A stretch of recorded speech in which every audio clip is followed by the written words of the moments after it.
Welcome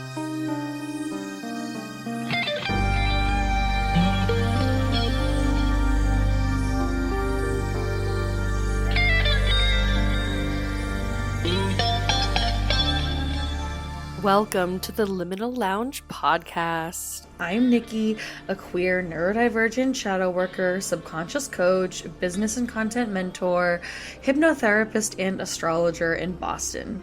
Here we live in the both and space, and we dive into the darkness to achieve massive transformations while keeping it light and never taking ourselves too seriously.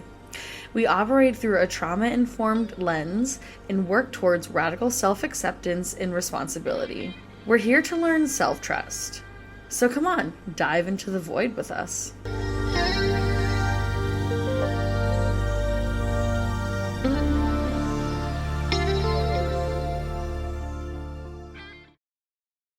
Hey everyone. Welcome to the Liminal Lounge podcast. Here we are again. I was just going to say we have video for this episode, which is great. Very exciting. You know how I struggle with that sometimes.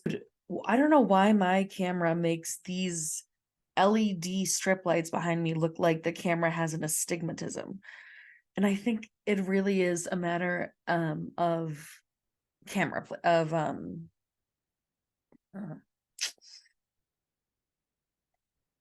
just desk placement. Is if that's not going to be something I can get rid of, then I'm going to need to move my desk.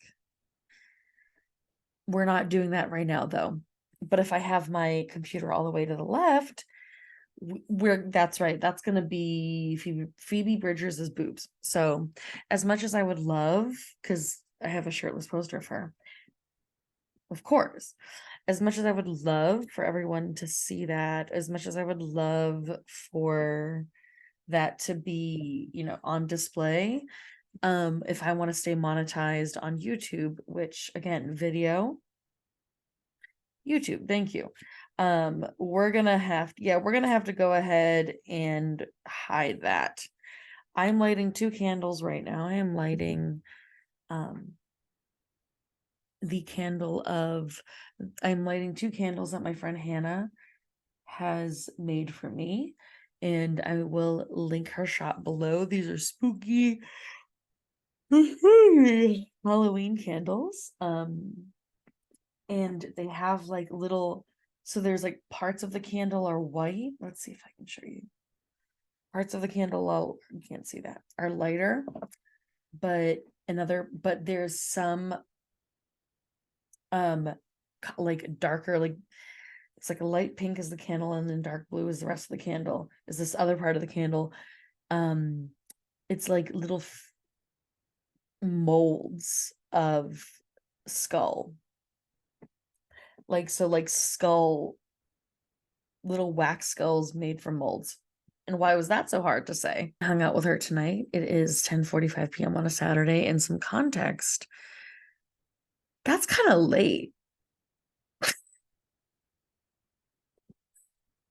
It's like bedtime, and here I am. For context, is that a month ago, actually, well, almost, it's October 21st now. On September 30th, I hung out with Hannah, and this is my friend, by the way.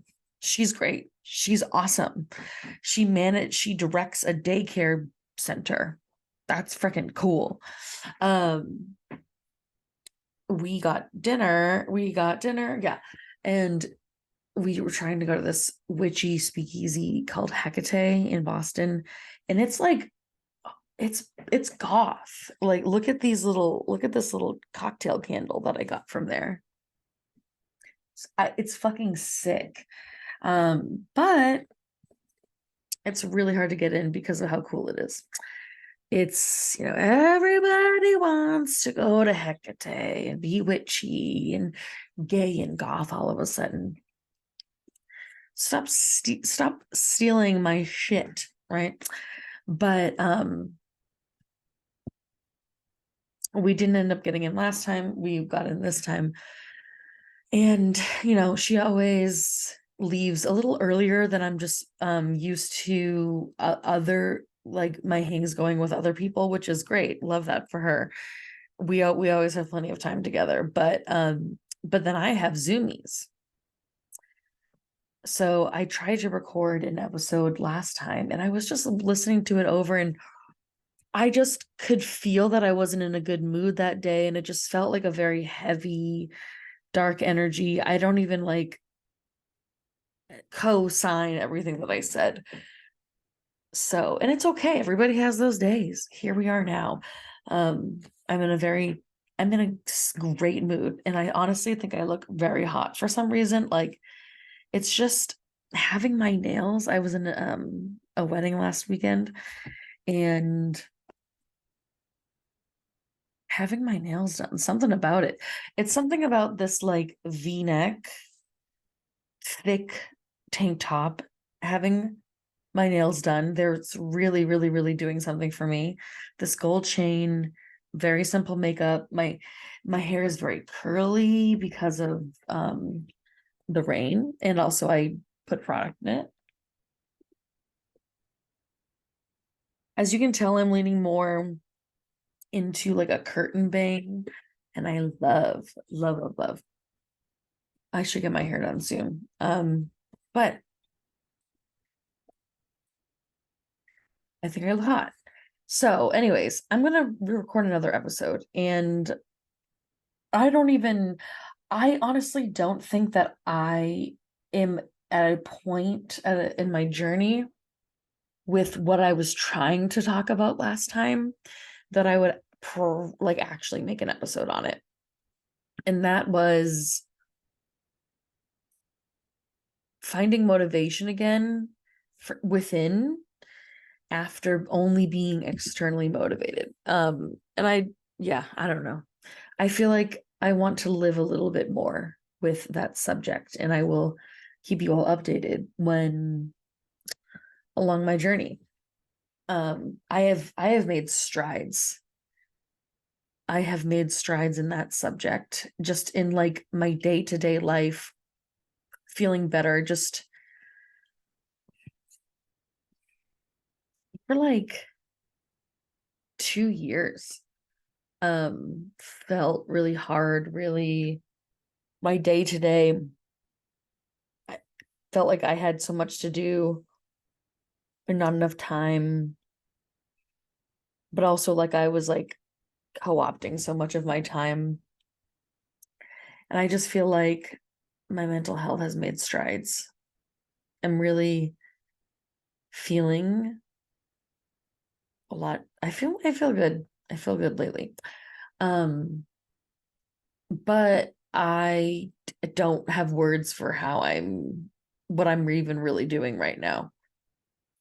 In retrospect, I'll be like, that's what helped. And I will make the episode when I feel like I am at a place where I want to talk about it. What we are going to talk about today is nervous system. I was looking at my list of podcast ideas.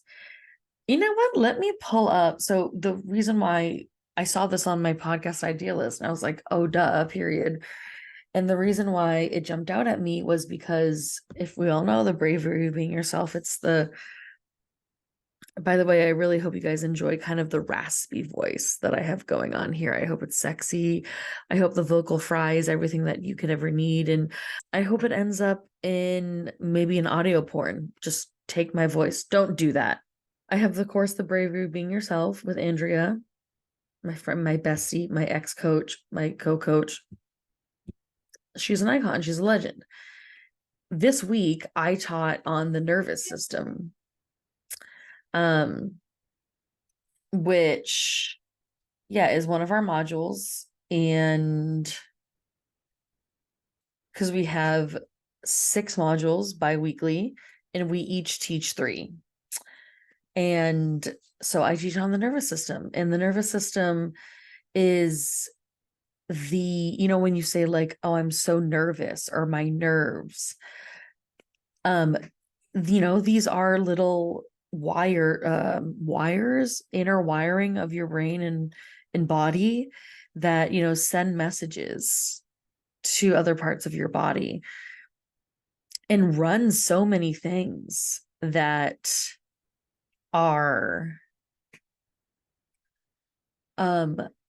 vital. So we have digestion, memory, movement, breathing, processing things physically and emotionally. And it just basically runs your body in the background. And it's really freaking important. Like, the reason why coaches and healers talk about the nervous system so often is because of how important it is.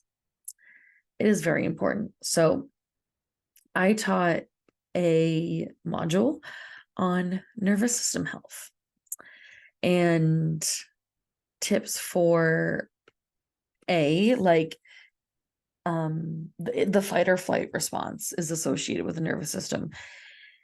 If you spend an amount of time, am I going to get into the polyvagal theory? I think we're going to talk about the polyvagal theory right now. If you spend a long amount of time in either a dorsal or a sympathetic state, which are, there's 3 states of the nervous system. There's ventral, there's sympathetic, and there's dorsal. If you spend your time in the bottom 2, the sympathetic or the dorsal, damage is done to your nervous system. Think of it like wear and tear on, think of it like it's more intense than calluses. Think of it as, I guess you could even talk like a 3rd degree burn or something, like physically on your body.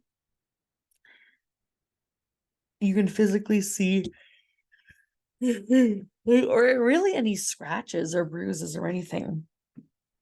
You did something physical to your body and now it's bruised, it's bleeding, it's burnt, whatever it is. And in this case, the damage physically is damage to your nervous system, which causes it to not act, which causes it to not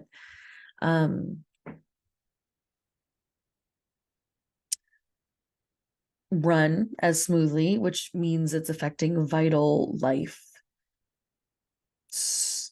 functions.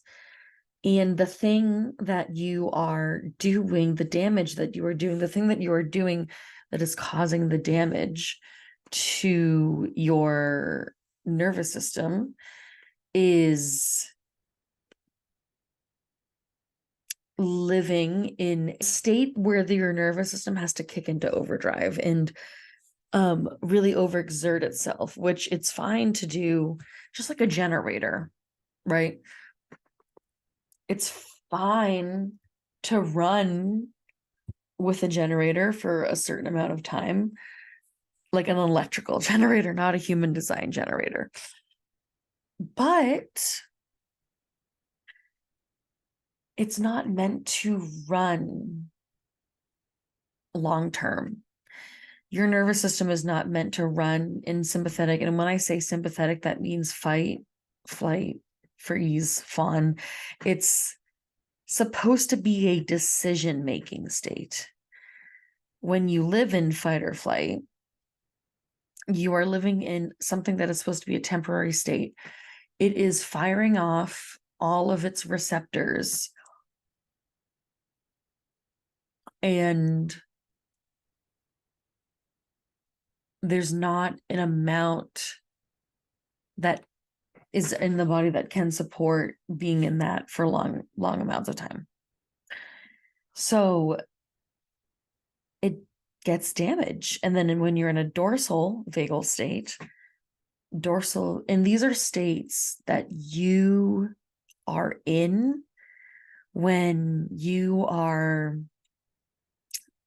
scared, nervous, threatened, when a threat is perceived, whether it's like you're actually starving and you don't have a way to make a good meal, or you have so much, or like your boss who is not nice to you comes up to you and asks you a question, or when you're feeling the need to defend something, or when you are in an unsafe environment, when you are, when there's societal pressure that's causing you to act one way that you don't want to. A lot of us live in that for years. But living in a fight or flight state for years causes damage to your nervous system. So when you're in the sympathetic, you're likely to act in like a reactive or defensive way, or to act fast, or to be jumpy or nervous, or to, say things that you don't mean to say as a form of protection. That's kind of that reactive state. The dorsal state is when you have just kind of given up. You can't cope. So you just shut down.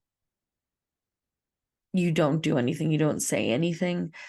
People not saying anything when you're in an argument, that's the dorsal vagal state. When you're so stressed or anxious that you lie down and you want to get up and do something, but you can't bring yourself to, that's the dorsal state. Again, the longer you stay in these states, the more damage is caused on your nervous system. So when we talk about the nervous system, we want to heal the damage that has been done. And we want to, you can observe where you are on this ladder the 3 states are described as, and think of ventral at the top. Ventral means you're mindful, you're aware, you're not necessarily happy. You don't have to be happy to be in your ventral vagal state, but you don't feel threatened and you're not acting in response to a threat. So we can either, we want to heal the damage and we want to try to live in the ventral vagal state as much as possible or close to it. So you can start to try to observe where you are on the ladder in response to certain things. How do you feel around your boss? How do you feel when you first wake up in the morning? And start to notice the behaviors that you have that could be in relation to being in fight or flight. So if your mom comes up to you and asks you a question and you immediately act defensive and you're like, why was I just so mean to her? I don't want to talk to her that way. Then you are going into sympathetic when you see your mom for whatever reason, and start, observing that and observing what helps it. I'm going to give some suggestions of ways that we can, that tactics that you can use to regulate your nervous system is the wording that's used. Regulated is when you're ventral vagal. Dysregulated is when you're not. What helps you become more regulated? The more that you can train that muscle of regulating your nervous system, when you start to notice being triggered, so that you can go back up to ventral, or you can just at least not go further down the ladder or much further down the ladder, and stay in sympathetic for a shorter amount of time. If you want a visual, me just cracking my water bottle into the microphone. If you want a visual, maybe I should make one for my content. You want a visual representation of this ladder that I'm talking about, Google the polyvagal theory, Polyvagal. After you listen to this episode, though, you need to listen to this episode first. Then do your own research. Just keep watching this. Give me this. Okay. Give me the view. But if you want a visual representation, you can look up the polyvagal theory right now. And you will see kind of a picture of this ladder. So we try to stay out of sympathetic as much as possible and kind of in ventral as much as possible, because you're not going to do as much damage on your nervous system if you are in ventral as much as possible, you know? So we try to learn how our nervous system operates, how to get us up into a higher state. And you can do restorative things to the nervous system. Yeah. I used to kind of feel like nervous system damage was irreversible. I think that, and that is not true. That was just a belief. I almost a limiting belief I had, like, why even bother? I'm never going to heal it anyways, because burnout is going to be a whole other episode, babe. Oh, bitch. Oh, I can talk about burnout. Oh, yeah, I can. But I was so burnt out for so long, and I'm even in the last 6 months starting to feel better from that. And didn't feel less burnout, but I used to think it was irreversible. And then I also used to think that it was one of those things where you had to do, and I don't like to think about this. I don't like to think about therapy and healing in the way of X amount of hours of this means that you're going to get this result. But I used to think that you had to do many more hours of healing and restorative practices to even heal your nervous system one bit, that it was very disproportionate, but it's not. Because when you do it for the right reasons, when you are genuinely doing it, when you are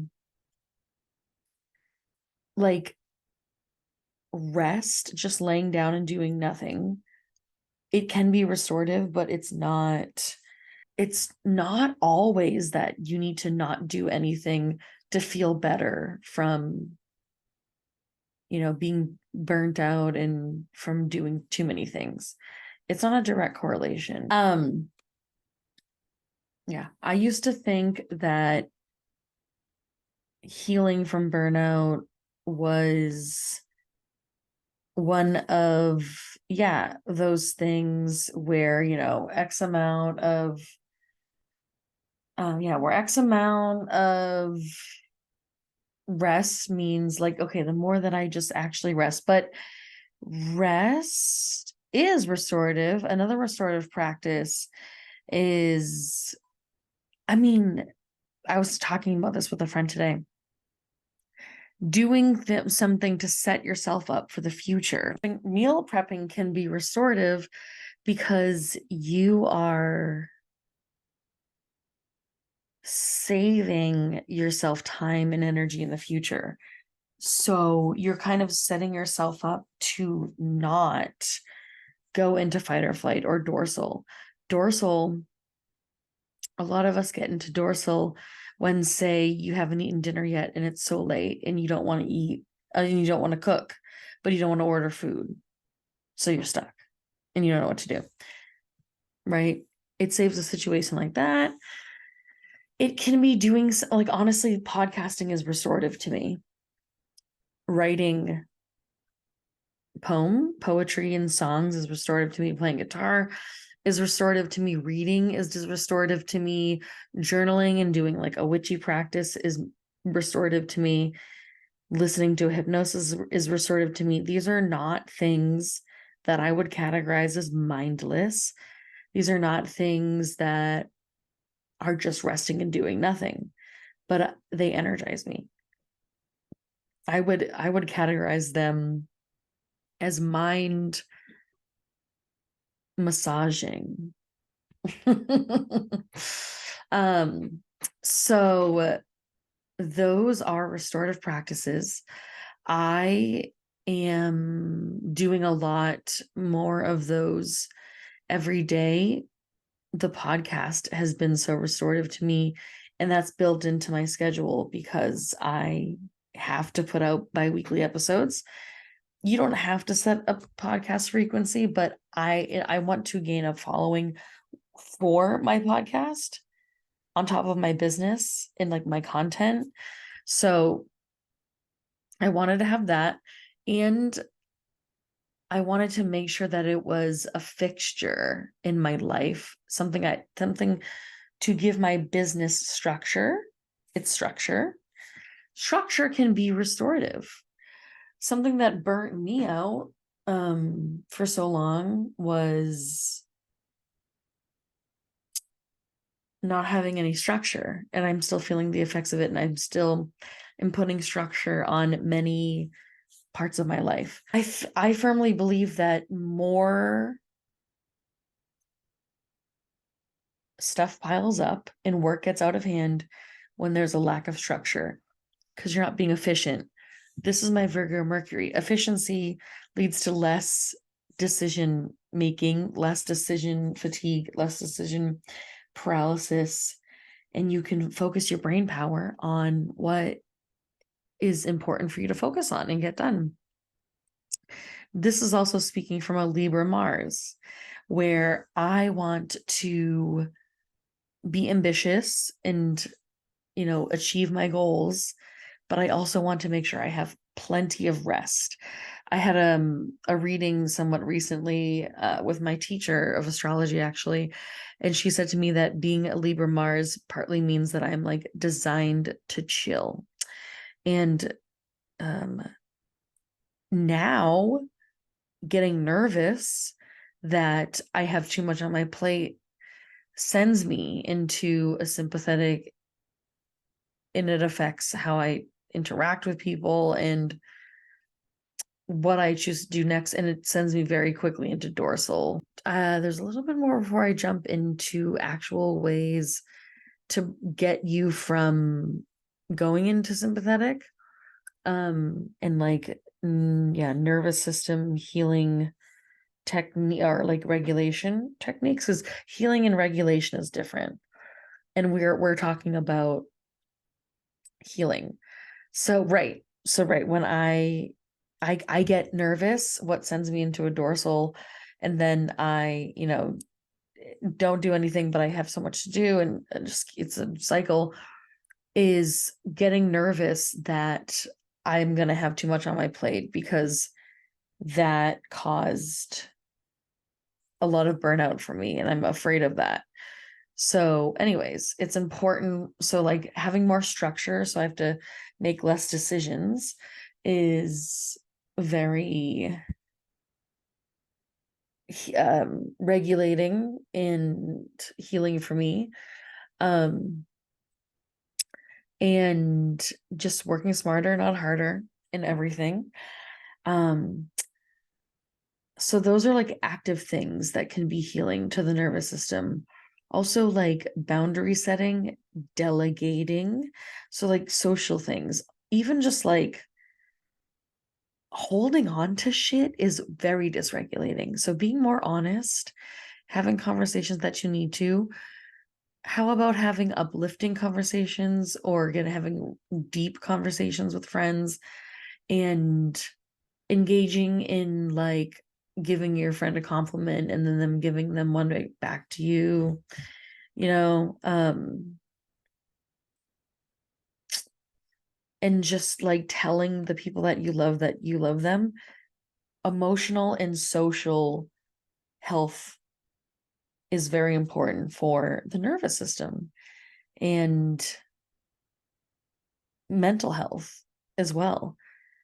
Being in a hard mental health state for extended periods of time is dysregulating on the nervous system. So now as for regulation, speaking of, the lower you are on the ladder, so if you're in dorsal, it's going to be hard for you because there is a variety of regulation tools, and some of them requires more brain and emotional and physical energy than others. It's going to be hard for you to do one of the more laborious ones, but they're not like they're simple, but a more laborious one. That's going to be harder to do when you're in dorsal.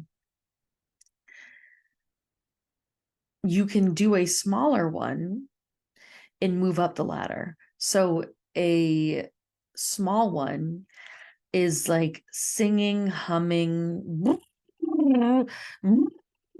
like that, right?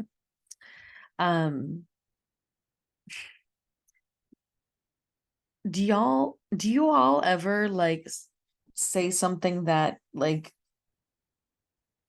is not say something that's maybe going to be hard to say to someone, or say something that's objectively like depressing,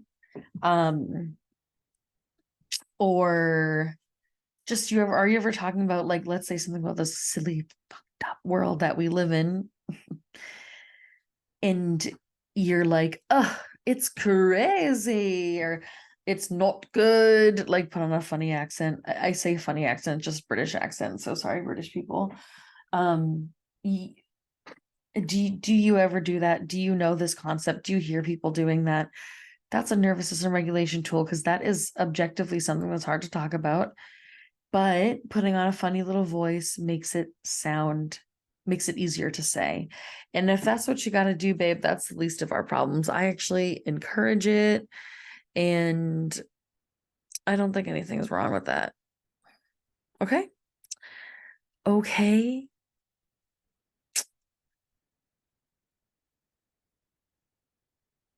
Yes. um and nothing is wrong with that. Okay, so just take one, just like do something small. Breathing is something you would expect me to say, but I don't really think so, because breathing can be affected by having a dysregulated nervous system. It can feel harder to breathe, and then trying to breathe can dysregulate your nervous system even more, because then you're panicking, because you don't want to get involved in that. You don't want we don't want to be doing that. If you feel like you can breathe, sure. Sometimes just like taking the next step, like, and like this is a dopamine thing too, where if you're laying down and you're stuck in dorsal, and ultimately you want to get up and make yourself dinner, then don't say that when you're laying down, your next focus and next goal is making dinner for yourself. It's just getting up from laying down. Oh my God, great, you did that. You get a little dopamine, celebrate yourself. Okay, next step is to walk into the kitchen. Are you with me on this? Are you following? And I'm trying to think of, okay, so what's kind of like a more like a medium one is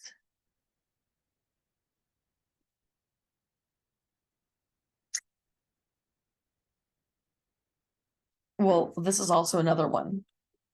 Like kind of just like even self-massage, just like touching yourself, pounding on your chest is what I was doing originally. It's fun. Like just maybe like start rubbing like a part of you that is tense or something. Okay. Excuse me. Did you hear my burp? I'm so sorry. It happens, guys. Drinking water is kind of like a medium one. Um,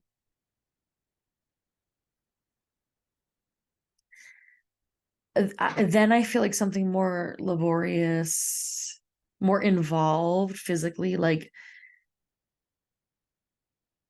not taking a full-on shower, but like washing your face, putting on lotion, changing your clothes.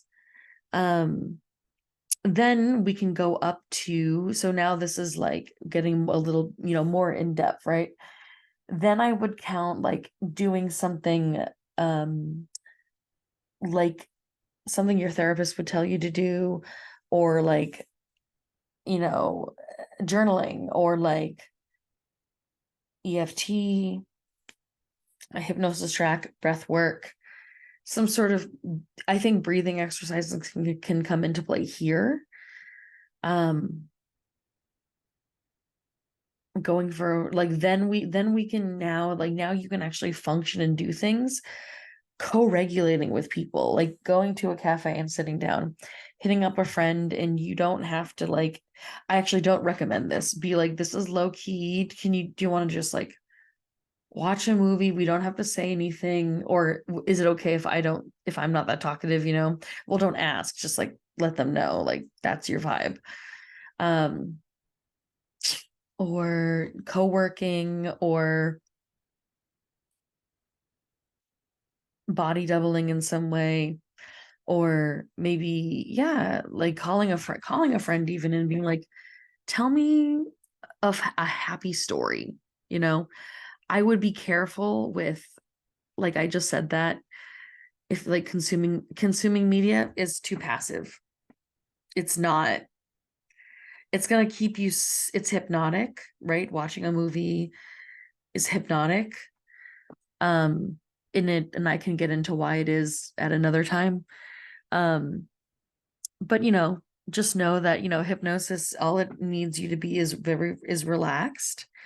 And even if you again are anxious and your mind is going and you're not really relaxing, or if you're still physically relaxing, you're not doing anything, and you are focused on something, so you need focus, relaxation, and like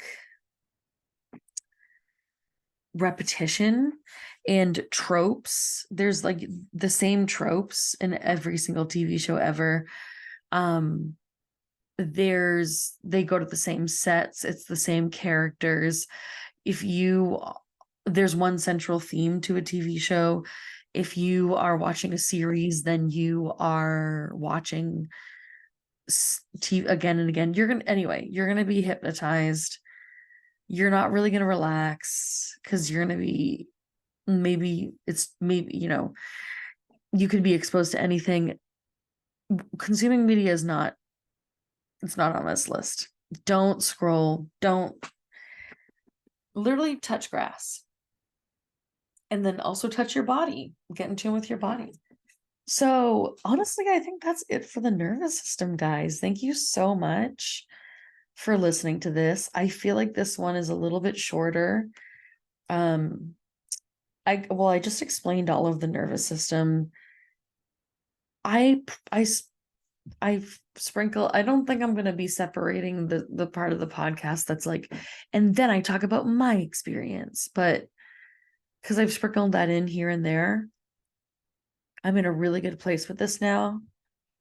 And I also wanted to mention that the reason that I talk about burnout and nervous system regulation is because me, like I'm actually leaning into this title more like I help people reinvent themselves.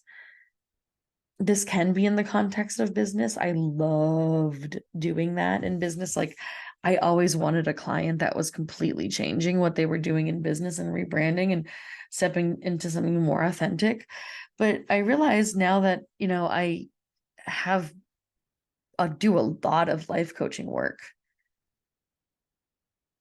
is that I can also just help people step into new identities and reinvent themselves, which your healing journey is a reinvention journey,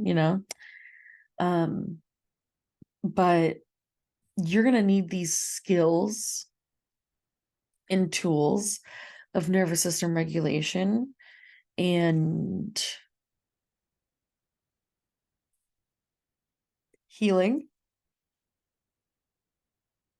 in your journey of reinvention. And burnout is something that led you to feeling like you need to reinvent. Like, burnout is when you admit that you're burnt out, you are likely at a place where you are like, I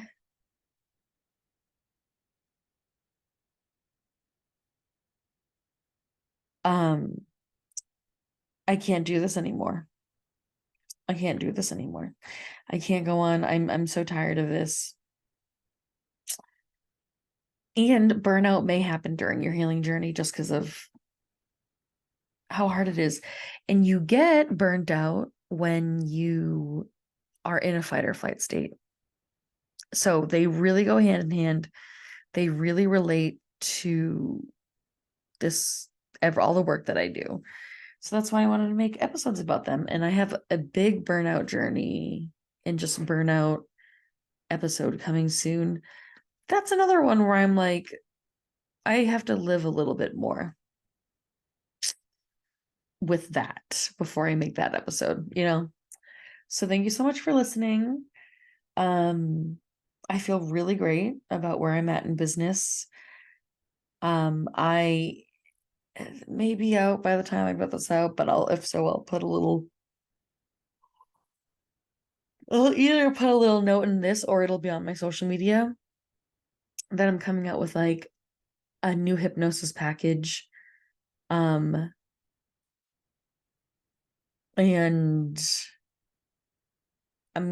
membership is coming very, very, very soon. And I'm feeling very lit up and re-engaged in my business right now. And I'm having so much fun talking to you all in the DMs. And yeah, thank you so much for listening. I love you all. Rate it 5 stars on Apple and Spotify, and follow me on Instagram and TikTok, and keep an eye out for the membership. And for when BBY comes around again, because we are already getting a lot of interest. So we are 2/3 of the way through the current round. So keep your eyes peeled, okay? I love you.